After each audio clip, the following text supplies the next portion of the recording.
when kids are in sports, there is a very good chance they're going to fail. Yeah. And I think failure is such an important part of that. I get the gift of sitting around people with tremendous life experiences. And I just get to listen.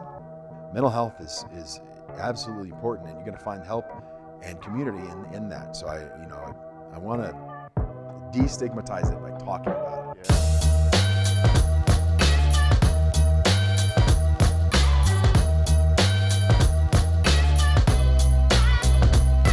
Hey everybody, and welcome to another amazing and exciting episode of Finding Peaks. Yours truly, President and Founder, Peaks Recovery Centers, Christopher Michael Burns, joined today by a good friend, colleague, professional, you name it, where we bring on amazing professionals, but even better humans. We have Matt Mills here today.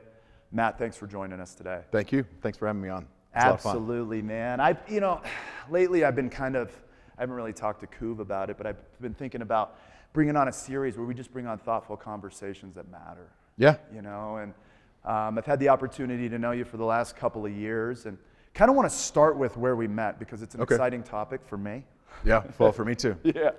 And that's in the jiu-jitsu gym. And I've been talking a lot about the jiu-jitsu gym and framing it in the context of just authentic, opportunistic, and connected communities. So much so that in a couple weeks here, we're going to be bringing on Professor and Professor DC as well. But why did you join jiu-jitsu? I think this is really telling because what we do here at Peaks Recovery is engage people in communities and allow them for a moment, maybe the first moment in their life, to experience something so authentic that you get to experience every day, and that's being seen, valued, and heard. What was that like, and why'd you do it? Well, why I started out, it was why my kids joined first. So we'd been listening to the podcast, and my sons were younger at the time, like 9 and 10. And at that age, they're tiny, compared to they're monsters now, Yeah. So we had been listening to Jocko, and he's like, you got to do Jocko Willink, and he's like, you got to do jiu-jitsu. Everybody's got it, and the boys were like, Dad, let's go do jiu-jitsu. This sounds like fun. And so it was at a time where they were trying out different things, and I was like, guys, I don't know anything about this. Yeah. I said, we could do something, and I said, let's talk about it. And I made them ask me for like 6 months. And then one day in the summertime, it was like April it was coming into summer, and I was like, let's just go down to this gym, Prime, and let's try it out. And so we signed up. Cam was there. No, there was somebody else was there who was a brown belt at the time. I can't remember his name. He ended up going to another gym. But he was there. We signed up the boys, and that was 6 or 7 years ago. Okay. And so No wonder they're so good. yeah, exactly. And so then we were, for 3 years, we were jiu-jitsu parents. Just watching. Just watching. Okay. We'd go and we'd just watch, and then I'd see all these adults do it, and I'm like, that's nuts. That's awesome. And then eventually my wife and I were like, you know what? We were like, I was actually at a pretty low point in my life. I was struggling because my career, I was trading for a prop firm before that, and my career was like, it was petering out. I was like not having a lot of success, and I was feeling down, and I was like, I couldn't find a home. And so I was like, and I've been going to the gym quite a bit. So I was getting in better shape, and I'd come off a shoulder injury. And then I used that as an excuse of why I didn't start jiu-jitsu when the boys did. Yeah, I get that. But that's really not the reason. Yeah. And then my wife was like, well, I'm doing it. And I was like, great, I've got to do it then. So then she went on Friday night. I went on to Saturday morning. Talon tapped me out like 6 times that first roll. And I was hooked. I was like, it was just incredible. And so and then ever since then, it wasn't even a discussion. We're doing jiu-jitsu. And there was like that first year, I was at 2 days a week, and I was dying. Every time, just like, oh. 2 days a week. Yeah, just get killed. And just getting killed. My joints were killing me. Everything was hurting. Ice. And then I was like, okay, I need to get focused on recovery. I need to get focused on getting in better shape. And then, it was rough. And then, over time, now I'm at like 5-6 days a week of training, and I just love it. And now I'm a blue belt, and it took, that took time, and I'm having fun. Yeah. So it got us there. Like once we started, it wasn't a question. It was like, we're doing this. Yeah. And it wasn't like, I'm going to give it a try. This is who we are now. Now all 4 of us do jiu-jitsu. We all 4 compete, and we fly. We stopped skiing. We stopped snowboarding. I love this, yeah. We that's all we do. We take 1 vacation a year that's not jiu-jitsu. I love how you piggyback some off of the jiu-jitsu things too. Yeah. It's great. Yeah. Since we're here. Yeah, since we're here. Yeah, since we're going to be in Florida, we'll stay an extra day and go to the beach Yeah. for pants. Exactly. Yeah, I thought that was pretty cool. Maybe we'll do that next year. Yeah. It's really, really cool. Something that I was thinking of while you were talking, as you were sitting there kind of being jiu-jitsu parents, what was it? You know, some of the things that really get in the way of growth and thriving for young people that we had the opportunity to engage with are really, really tough developmental stages of their life, of which there's not a lot of good child-adult relationships around. I know through putting my kids in jiu-jitsu, but I want to ask you that first 3 years, what was it about Prime? What was it about community? What was it about the people that you really saw an impact through your kids? Because I get to sit with them now, and I can speak to that most certainly in the last couple of years, but what was it that you saw was so beneficial for young people? Everyone who starts jiu-jitsu sucks at jiu-jitsu. There is, I don't care if you're a D1 wrestler like Tyler, you know, or if you're, a black belt in karate. Like, I don't know if you know the older guy, Steve. Yep. Yeah, but I mean, everybody who starts jiu-jitsu sucks at it. And you go out, and if you go compete, when you suck at something, you're gonna lose. And they kept losing. For years, they lost. Jack and Gus, can you imagine them losing now? Not much. And I mean, they lost every single Just getting their match. butts kicked. Just every single time we just go and we like, oh man, I feel so bad. And it was the response to that. It was that, hey, that's jiu-jitsu. Get out there and keep going. Push yourself. That's good. I see it in you. You got it. That was the response from Cam and from Coach Cam and from Professor Marcelo. That happened every single time. And from all the other professors that went and coached. And everybody who there, the whole time, they're like, no big deal. Move on. And I think that kids need that. Like, they're scared to fail. But in jiu-jitsu, you're gonna fail for a long time. And then even when you win, you're gonna fail again. Yeah. So that's what you start to learn this life lesson that we talked about before, which is like failure is a part of this process. Yeah, failure is part of life. And you've got to get good at failing. Yeah. I was talking to Jay the other day, which is another jiu-jitsu friend. And we were talking about our jobs, because a lot of times in our jobs, like I'm a real estate agent and he's a mortgage broker. And a lot of times, we don't get the deal done. And we fail. And it's like, okay, that's fine. We got to keep moving. That's what's great about jiu-jitsu and life and everything, is because it really does reflect life as, you're going to fail and you got to pick yourself up and keep going. What are you going to do, quit? That's just not an option for me. Right. It's not an option, especially if we're trying to drive into what is so important, which is today. And I love what you talk about in the failure piece as it pertains to kids and the developmental stages of life. I think sometimes we miss that opportunity today to really engage with that and wrestle with that. And to your point, so long as we're putting, Coop said before the show, we'll be the sum total of the 7 closest people around us. Instantly, as we thrust into community, Professor and Cam and some of these adults, young adults and mature adults become these connective tissue, if you will, to the family system and really foster and engage growth one day at a time. It's so interesting because when I got into recovery at 22 years old, I had not a lot of that growing up. And so they said, go to Alcoholics Anonymous. And I'm like, well, I don't want to go to Alcoholics Anonymous. It doesn't make sense. But I show up there. They keep saying, never give up. They say one day at a time. They say, keep coming back. They're great humans. There is failure because it's a part of life, but we show up 24 hours at a time and we put our best foot forward. And I just love that your kids have the opportunity. I got a question for you. I know this is your podcast. Oh, good. I love it. When you were in high school, were you in a sport? Yeah. You were? Yeah. And what sport was that? Basketball and football. Basketball and football. Yeah. Okay. Now, I mean, did you have a very positive coach in that experience? Yeah. And a lot of times it was like that one bright light that I had. Okay. I remember on my junior year, right into my chemistry, you're going to love this. People are going to love this. I actually have a college degree as well. But so on my chemistry final, junior year, I remember my mom was addicted. My dad wasn't in the picture. My mom had actually came to me that year and said, and bless her heart, it was just where we were at. She's like, hey, I just don't have anywhere for you to live this year. I don't know what to tell you. And I said, well, I'm going into my senior year, Mom. This is crazy. It's nuts.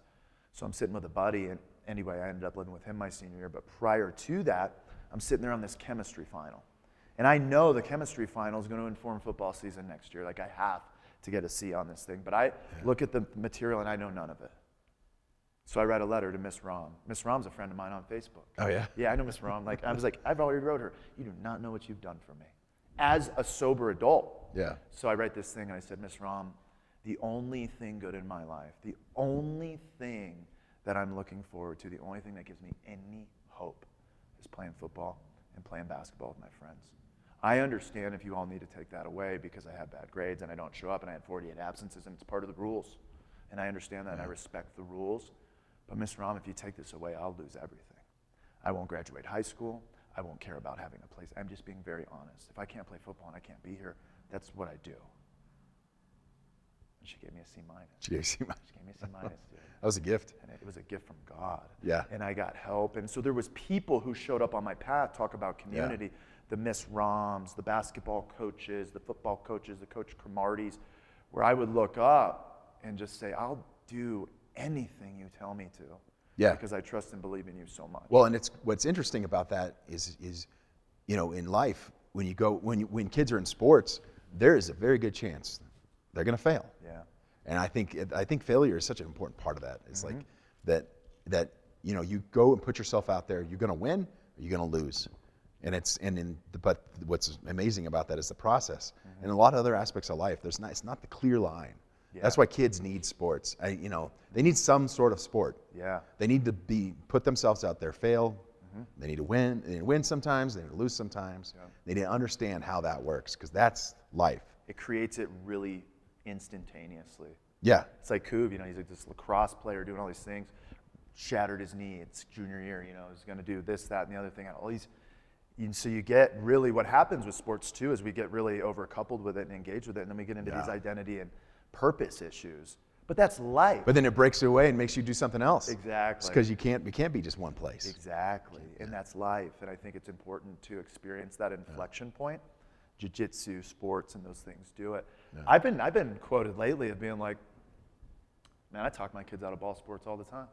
Yeah. Yeah. Because you get so much more of the physicality, talk about what we do, the somatic opportunity to release in community. Sometimes when you put hands on each other, and I know it happens in yoga and it happens, but a lot of times in mixed martial arts, you have this community. And I think it's very rare to have a community where we go in. I couldn't believe it when I first started. Yeah. That like at 6:30 a.m. I'm like signing this waiver. I'm like, these dudes are killing each other. But they're like best friends. Yeah. It's like they would do anything for each other. They look like they're gonna kill each other. Yeah. They bring themselves to that, and then they're like hugging afterwards, laughing about it. It's so beautiful. Saying, "Dude, that was awesome." It's so cool, and that's I think that's a very unique thing to mixed martial arts, or maybe it's specific to our gym or Brazilian Jiu-Jitsu or whatever it might be. But to be able to like really put some force on somebody, and then release it. And then give them a hug and tell them to have a great day, man. Yeah. And wish them well, and you know that they believe it and mean it. Yeah. That's a really cool thing to be a part of. It's hard to put a word on what that is. Because it's something different. That's for sure. Yeah. The only thing I can relate it to is something that I say all the time, and it's that piece where, you know, it's nice to be seen, valued, and heard in your family, and oftentimes that's synonymous with a good, healthy family system. But it's a whole different bag of worms to experience that in community. Yeah. To be real valued in community. And I think a lot of times that's what a lot of our clients struggle with is they have been devalued in community because they've been attached to kind of a wrong community or a negative community. Or their family itself is a bad community. Exactly. Yeah. How did you know, Matt comes from a huge family, 8 siblings. Yeah, well, 7 siblings. 7 siblings, 8 kids in there. Yeah, 8 kids in their family. You know, and everybody chooses different communities and engages with different things. How have you steered clear, or how have you potentially been a part of these negative communities and found your way out of them to be sitting where you're at today? That's a great question.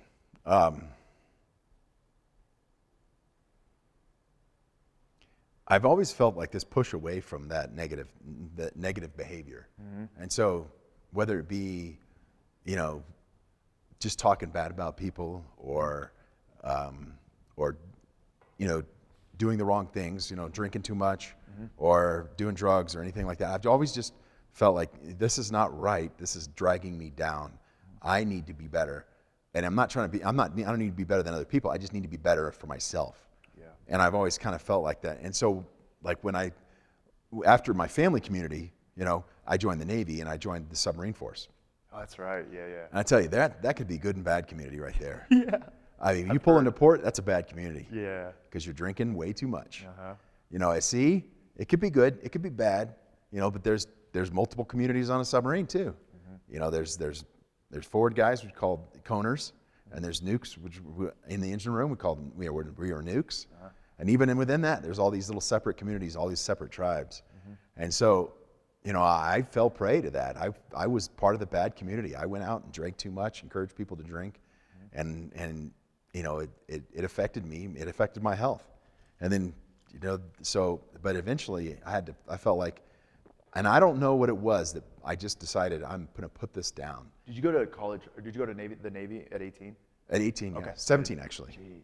Yeah. Dang. Yeah, I went to boot camp and then in Orlando, and then I stayed there for power school. Okay. And then I went to Prototype in South Carolina. Then I went to San Diego, stayed there for 8 years. Cool. So I was on the Salt Lake City for 5 straight years. Then I went to shore duty, and then they found out that I was going to get out, so they sent me right back out to sea as an LPO. And I got to do another deployment, finish out my last year. So how many years were you in? 10 years, 6 months, and 23 days. And 4 hours. He's like, I remember. I think it was right around 4 or 5 hours, but it was different time zones. So. Yeah, you bring up a good point too. And what was that transition like out of there? That was tough. I mean, honestly, I got out and I was adrift for a long time. I was going to hike the Pacific Crest Trail, so I had that goal. So that was my first thing I was going to do. So I had this whole plan. I laid it all out. I got my food all boxed up. I got everything ready to go. And then the night before I went down to Mexico with my buddies, and we went and I ate at this Brazilian steakhouse. Oh no. And I got up the next day and I was like, I'm good. I'm sorry. And we drank way too much that night. Yeah. And so they dropped me off at the trail, and I'm hiking by myself, with like 60 pounds on my back, and I had not hiked but more than a few miles. I get about 5 miles in, and I start throwing up, and I'm crapping myself, and I'm throwing up, and I had food poisoning. Oh my God. So I hiked another 15 miles, and I was like, yeah, it was rough. And I stayed the night. I finished the next day. I stepped over a rattlesnake that morning. It scared the poop out of me. Yeah. And then I called a friend up and said, I'm done. And they're like, what? And I was like, you don't understand the night I just had. Yeah. And that was a big failure for me. So that was like my first big goal right after I got out of the Navy, and I just fell flat on my face. Yeah. But then I decided, all right, I'm gonna leave San Diego. So I moved to Fort Collins, and that's where Robin and I met. Oh, okay. And so Robin, in a sense, she really helped me there because we started dating like 5 minutes after I moved to town, literally. I love it. You're like, hey. She helped me move my stuff into my storage unit. We knew each other in high school. We dated in high school. Oh, okay, cool. But back when I was 15, and now we're 30. Wow. And so we started dating, and then I got a job right away. I got an apartment, and then we got engaged. We bought an engagement ring 3 weeks after we started dating. That's cool. And we were engaged and then our first date was September 11th, 2005, and we were married in May of 2006. Oh wow. Yeah. Sweet. And we've been married coming up on 18 and a half years. Is it love at first sight?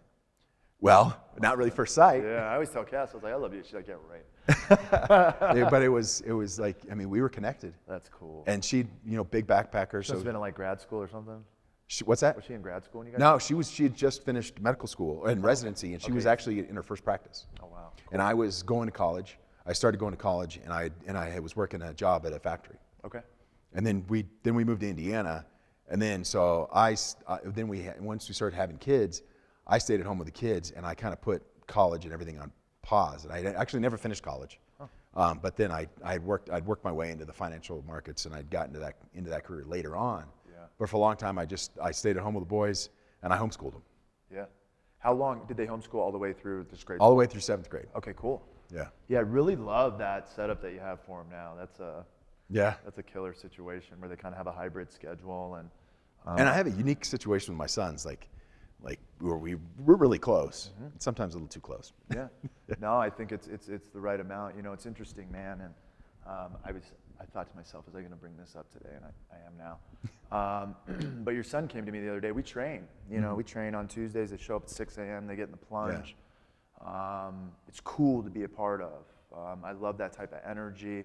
I love that type of discipline. I love that type of integrity where you show up early, you stay late. You just move into the world with some pace. And your son's doing a school project where he's like, hey, my school is having me pick someone I think that's living the American dream. And I didn't know this. Yeah. And he said, I just think it makes me emotional kind of talking about it because, you know, I would have never been asked that 20 years ago. And, you know, I even told my wife, and I was like, man, I can't believe it. I was like, that's really cool, you know? She's like, that's awesome. And it's like, it's interesting because I look at his father, and I think that's someone I would consider to be living the American dream. Because you come out of situations and adversity and difficult things, and no matter what, we just show up. It's this very recovery-oriented thing. I think for you, it's both and. It has to do with kind of being an older sibling as well, and wanting to show up for people. But you have this authenticity about you as you move through community and culture that I think not only attracts people on the real estate side in a market that's really difficult to navigate right now from a trust perspective and a connectivity perspective, but in life and in family. And I see the way that your boys look up to you, and I hear the way that they talk about you, and that comes from nothing other than being there with them currently. Yeah. You know, which is really, really powerful, man. And so to have you on the show today, the gift is all mine. Oh, I appreciate it. This is fun. Really, really appreciate it. I wanted to touch on something that when I first met you, or maybe just after I met you, I had learned, but I learned about it specifically before we went to a World Master Jiu-Jitsu tournament. Okay. And I learned that you had a health issue, a pretty significant health issue, not just a health scare. This is a very serious thing. Yeah. Would you be willing to talk about that a little bit and how that message came and what you did? Yeah. So, you know, in jiu-jitsu, we bang our heads all the time. Yeah, we do. So I'd been suffering from vertigo in class, and I was like, this is not making sense. And it was like, I mean, it was bad. And so I went to my primary doc, and I was like, hey, listen, I don't know what's going on. And so let's get an MRI done. He's like, it's probably nothing. He said, but I'm going to send you to physical therapy, and I'll get you an MRI. You're getting dizzy all the time. It's like vertigo, and like I stand up, and everything would spin. Okay. I had to stop training for a while because of it, because I could not. Every time I leaned back, everything was just spinning. It was bad, and so anyway, so I get the MRI. So I get the result. I go to the MRI, and I'm like, this is nothing. I'm just going to. You're going by yourself. I'm like, this is this is nothing. Yeah. I get home, and already the results on my computer, and I open up the thing, and it said you have a lesion in your brain, and in the center of your, and it's a central neurocytoma most likely. And I was like, you have a brain tumor. And I was like, I have what? I what? And I called my wife up, and she's on the way to a meeting. And I was like, I really wish I wouldn't open the result up. And I told her what it said, and she's like, do you want me to come home? And I was like, I have no idea. I don't feel anything. I'm numb. Yeah. And then, so she's the medical professional, not me. Yeah. So I was like kind of trying to take cues from her because I'm like feeling like I got hit by a truck. Yeah. And so she's like, all right, well, I'm going to go to my meeting and I'll come back. So she comes back early, and she's just bawling. And I'm like, oh shit. Yeah. I'm in trouble. Yeah. Like I'm in big trouble. Like, and so, yeah, it was like, if like that cue of that reaction was so shocking to me because she does not cry very often. Stoic. And she's very stoic and very driven person. And so when that happened, I was like, it was a terrible shock. Mm-hmm. And I was like, what am I going to do? And I had no idea. Mm-hmm. So for weeks, or for like a week, we didn't know what was going on. So I was like, okay, so we immediately called. I got a buddy of mine who's a neurosurgeon, and I play poker with him. And so I was like, dude, I'm going to come see you. I was like, I need to get in as soon as possible. He got me in a couple days. Wow. And I go down there, and he's like, I'm not touching this. this is too rare. He's like, I don't know what the heck to do with this. And so and so in the meantime, like the 3 days before that, some of my wife's partners had said, okay, this is what you're going to do. And you're going to go to MD Anderson in Texas. That's what you're going to do. And so we just said, roger that, and went and did it. And so I got on the phone with MD Anderson. I got a referral sent, and then we got an appointment. So my wife and I fly to Houston. Like, this is the next week. And the whole time I'm like, my mind is on fire. I don't know what's going on. I made the mistake of Googling it. And I'm like, I'm dead. Yeah. I'm dead in 6 months. And so, which, that's been a year, so come on, calm down a little bit. But it's like, I was terrified. And so I called my dad up that day, and I told him, I was like, and he's like, the way you face this is going to define the way your boys look at you. And so that really gave me the strength to sit up and say, this is a fight that I'm going to fight. I'm not going to just be okay. And I'm going to pick myself up and be the dad and the husband that I have to be, because I don't have a choice. And then so we went to Houston, and we're talking to the best neurosurgeons in the country, and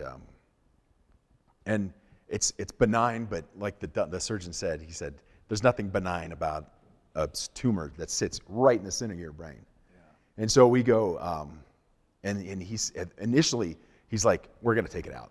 We're going to get it scheduled for like next week, and it's coming out.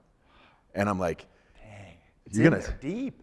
Yeah, it's right. And so it's terrifying. So it's like, and there's complications. And so it's gonna, when it comes out, and it's gonna come out someday, it's gonna change me.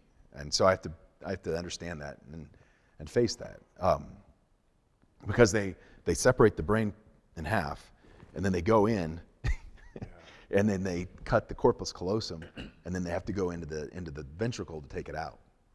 And so that's, and then there's going to be complications. And so that's in the future, and I have to face that. And it's hard to face it. But so then anyway, back to the story. I have to go back and forth. I actually took my younger son, Gus, with me one time, and we go back and forth, had multiple MRIs. I mean, 2.5 hours in an MRI machine is awful. And I go every 4 months to get an MRI. I've got one coming up. But we, in the process of all this, and then we go and we fight in tournaments. And I'm like, can I go fight in a tournament? And the surgeon's like, I don't care. It's no big deal. And then I show him a picture of me getting, and then right before I went to Masters Worlds, and you were there, you saw this whole thing. I got tossed with hit a Sotogari, and it landed right on my head, and it knocked me clean out. It was bad. Yeah. If you look at the video, it's pretty bad. I had heard your story, just a piece of it, like a week before. Right, so you're like, oh no. Oh, wow. What's going on? And my wife runs out on the mat, and they kick her off. Yep. And I had made a terrible noise when I got knocked out, and I wasn't moving. And I could not believe when I looked at the video how long I just laid there. Yeah. And it was scary. Anyway, so I could pick myself. I showed him that video because I was actually going to see my surgeon 2 days later. Mm-hmm. So we went from Vegas to home, and then home to Houston. Robin and I did. And I showed him the video, and he's like, wow, you're really knocked out. I was like, he's like, but your MRI looks good, because I got an MRI the next day. Okay, thank God. Yeah, so, make sure it didn't expand. Yeah, I know, right?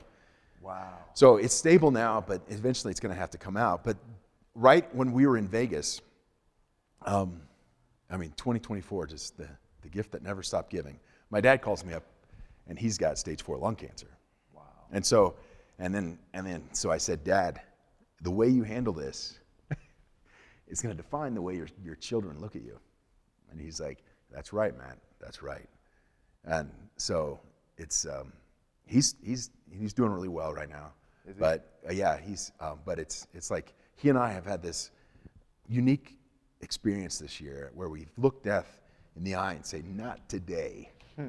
Not today. Yeah. And so it's going to come, but it's not today. Yeah. So, and it's hard to face it, and it's hard to talk about it. Mm-hmm. And we don't really talk about it at jiu-jitsu. I mentioned it to a couple guys. I was like, dude, I'm going through this. Yeah. And they're like, they were like, oh no, do you need help? And everybody at the gym's like, do you need anything? And you know, we've actually relied on like Sarah has been a great help from the gym to help come handle the boys and stuff like that while we go to Texas. So, but it's been tough, but I've just rededicated myself to the things that I find most important in life, which is really just my family. Yep. And I want to be the best example of a father and the best husband I can be. And I hope I'm doing a good job. I think you're doing great, my man. So it's hard. Yeah. But it's tough. Yeah. But well, we train hard, and then you know you've seen some of the successes we've had. Lately, you guys are. I mean, the whole family's killing it. Yeah, so man. like it's so cool. I went to Austin and I just kicked it, and that was a lot of fun. I got gold medal there, and I've got Pans this weekend, which I'm surprised you're not going to. The only reason I'm not going is I booked a trip to Kauai Oh, a year that's and a right. half ago. Okay. So we're gonna do that, or else I'd be right there with you guys. Yeah. For sure. Yeah. Okay. Yeah, that's just such a unique and cool story of overcoming just a tremendous amount of adversity. And you know, at Peaks anymore, I was in a group of women last week. I've been just so blessed to be able to be in a peer group of clients at Peaks Recovery Mondays and Thursday nights. And I had 12 women in the group last week, and everybody's just dealing with quality of life issues. We actually didn't have anybody in there who was suffering from addiction. Yeah. It was the first time I'd been in a milieu of 12 people where everybody's just struggling with their mental health, quality of life issues, and in general, suffering. Yeah. And what do we do with Just hurting. suffering, and how do we move through it? And you just gave just a really eloquent and connected presentation on like how you do that. And it doesn't mean that it's not going to be difficult. No. Plan for it to be difficult. Yeah. I had a good friend of mine who went through a similar situation about 10 years ago, and I sat down with him recently, and he said, plan for the best, and no, he said, plan for the worst, which we have. Yeah. You know, we finances in order, sat down with our estate lawyer and all that stuff. But the piece that I missed all this time, plan for the best. I had not planned to survive. Yeah, words matter. And when he said that to me, I was like, okay, I got to work harder. Yeah. And so that's not, I mean, I've been pushing myself, but now I have a purpose. I am planning for survival. It may not happen, but I'm planning for it. Yeah. I'm ready if I don't, and my family will be ready. But I am planning to survive. Yeah. And that's really difficult to see both sides of that coin. Especially when you're in a tough place. Yeah, especially when you're hurting so bad. And I couldn't even think that way for so long. So I feel for people who are suffering and they've got a terrible life situation, and they're just trying to survive day to day. They haven't planned for the best or for the worst. They're just trying to make it to tomorrow. Yeah. And it's really, really cool, and in that effort of you putting that foot forward, like you look at the family system, and today you're not surviving, you're absolutely thriving. Oh, yeah. And it's just a really, really cool thing. And I think everybody can relate. The people that walk through the doors of our program have been hit with these things sometimes. Unfortunately, for a lot of them, it happened in these really crucially important developmental years by people that they really should have been able to trust. Yeah. But these life circumstances and these events happen to people, and people need to move through it with community, with powers greater than themselves, with certain relationships. And when we don't have those things, we feel, like we talked about before the show, isolated, disconnected, and all alone. Yeah. And that makes it not worth living. It really does, and it makes it so you just give up. Yep. Like I have my family, which is my first and primary best community. Yep. And then I have my Bible study group, which is a bunch of old guys, and some younger guys in there, but a bunch of old guys. Yeah. And you can't go in that group and say something off. They keep you sharp. I love that. And they really, and we meet every Wednesday morning at 6:30, and every morning they're there, and they went through this with me. And so that's cool. It's been amazing. And I have my jiu-jitsu. So I have that physical community, I have that family community, and I have that spiritual community, which I find to be such an important aspect of my life. Yeah. Especially facing something like this. Yeah. It really is. It's so interesting you say that. I'm thinking of a couple things. Two things. When I started in my recovery journey almost 17 years ago in July, they told me to go to this ratchety old ass church and meet in the basement at like 6:30 and ask this guy if I could be of service and this crazy stuff. And I'm like, you guys are insane. I was 22 years old and I had a plan to fail in life, and they were getting in the way of it. Yeah. And they went in there, and this guy, Steve, his wife's struggling right now. I think she's on hospice, but he was an amazing human to me. I walked in, and he was 30 years sober, man, and he was sweeping the floors of this Unitarian church, and I had a coffee position. Well, I got there at 4 a.m. because the meeting started at 6. I got there at 4 a.m. because there was 150 people in the home group, and that's what you had to do to make 17 pots of coffee. So I would get there, and they gave me a key to the church, and I'm like, oh, man, aren't I worthy? And I really mean that, because people hadn't given me a key to anything in a long time. A 22-year-old. For good reason, yeah. So I go into this church, and this guy's sweeping the floor. Well, it's kind of like my day. So by the third time I'm in there, I'm like, dude, what are you doing here? And he's like, I'm so grateful you asked me that. He says, my name's Steve. I'm grateful recovering alcoholic, 30 years. He's like, I have a family, I have grandkids, I have resources and all of these things, but I got here 30 years ago and I had none of it. And all they asked me to do was to show up on Wednesdays and sweep the floor in here. And so I figured I'd just keep showing up on Wednesdays and sweeping the floor. I'm like, boom, my head exploded. And then he invited me. It was him, his buddy, and the other guy, and they all had 30 years. He said, I don't know why I believe this, young man. I don't know why I'm saying this, young man, but I believe in you. And I was like, whoa, there's the second guy to ever tell me that my entire life outside of my dad. I said, holy crap, man. Well, I'll follow you since you believe in me. And there's not very many. It's not holy crap, it's the Holy Spirit. Yeah, right? It's alive and well. And so I show up with these guys, and I'm taking notes. They said, I'm getting chills. All I have to do is keep their coffee full. I'm like, oh my gosh, I'm the coffee guy, so this will be easy. We'd be like the three wise men. I was taking notes. They're like, talk to this person, talk to this person. Before you know it, I got done. I was surrounded with community and great people. And it reminds me of your Bible study. It's like, I get the gift of sitting around people with tremendous life experiences. Yeah. And I just get to listen. Yeah. When I learned that, that was really, really cool. You Yeah. know? And my life as a result of that is enhanced tremendously. Because I don't have the best way. But I think we could figure it out. Yeah. I don't know. Yeah. I'm an idiot Yeah. fumbling through the dark. Exactly, man. But when I surround myself with people who know what they're doing, Yeah. well, they're idiots surrounded, fumbling around the dark. Yeah. But when we come together, Yep. we can figure something out. Yeah, we all have pieces to the puzzle. Yeah, because we've all failed in different ways, and we've all figured it out. And so sometimes, we need that, and we need, oh yeah, I've been there. Yep. I've messed up like that before. You have that. I've messed up like that before. Oh, yeah. And that story is so important for so many people. I have messed up in so many different ways. Yeah. And you've messed up but we can see that in each other, that we've both messed up, but we come together and we can push. Yep. And that's why, I think you're such an invaluable component of both my sons' lives, because I see somebody who's made mistakes, who's figured some stuff out, still a faulted human being, and they can learn from you. And so that's why, when your 16-year-old says, or at the time 15 says, hey, I'm going to go hang out at 40-year-old dude. this 40-year-old dude's house and go lift with him. I'm like, who? Yeah, what? What? Community? Chris? I was like, I know, I've talked to Chris a few times. Yeah. I said, I got a good feeling about this, but yeah, but I was like, okay, and let's see how this goes. Yeah. And then, but there was, most 99% of the time I would have said no, but there was something that said, trust Chris on this. So, yeah. I appreciate that, man. It's been cool to be a part of your community, personally, professionally. When I got the nod from Robin, I was like, boom, because she's one of the most committed. Yeah. I really revere her discipline, the way she shows up in life and tackles this thing one day at a time. She's an example. Yeah. I tell you, when anybody who thinks they're disciplined, Robin is up there. She's up there. And I've tried to knock the top off, but the way I'm just like, man, I'm falling behind her. Yeah.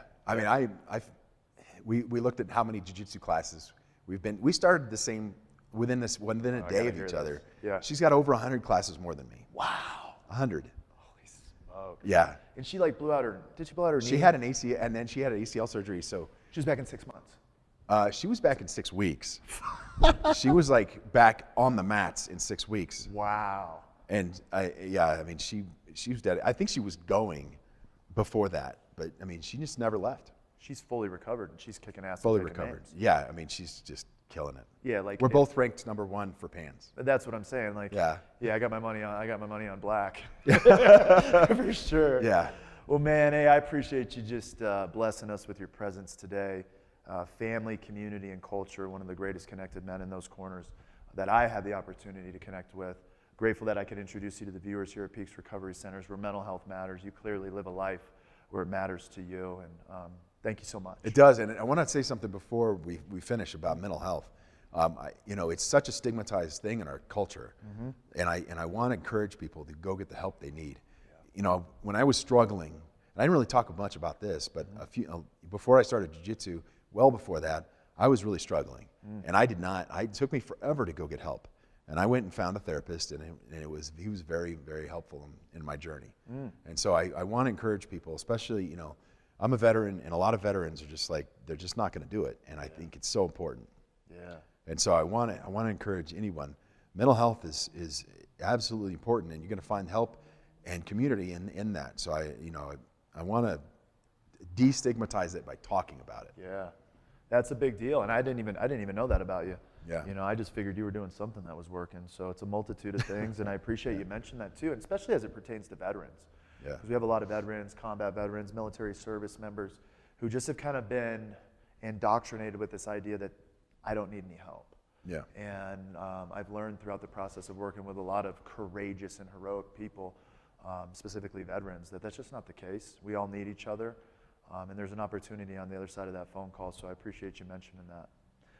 Colorado Realty, to connect with the best realtor in Colorado, specifically Colorado Springs, actually just won an award. And it wasn't a cow award, it was a bison award. It was a bison award. Let's go. What was that bison award about? It's charging the storm. Charging the storm, so charging into adversity instead of turning away from it. Yep, because I started out in the toughest year of real estate. You did? And I've been kicking butt, so I'm having a lot of fun. Yeah. I absolutely love it. Yeah. It's a new career path for me. I've been at it for just about a year now, and I'm just having a blast. Yeah. So, I know the people that have had the opportunity to work with you Yeah. revere that opportunity. I know just in a couple professional conversations with you, just the way that you hold presence and show up for other people and care about humans, it's kind of like it's really connected with in community, and I think that's probably why you're one of those 10% of realtors that is doing what they need to do one day at a time to make not just their lives, but the people around theirs better. yeah, my goal in real estate is not to make myself super rich with real estate. I'm not too worried about that. Yeah. My goal is to help people, So, and really it's been a really great fit for me. yeah. So. We appreciate you, Matt. Until next time, we'll check in after Pans and Yeah. Worlds in August. Hopefully we're bringing home the cling, cling, cling, cling. You better be. All over the place. So, hey, man, I appreciate you coming on. Thank you so much. Hey, thank you, Chris. All right, guys, until next time, peace.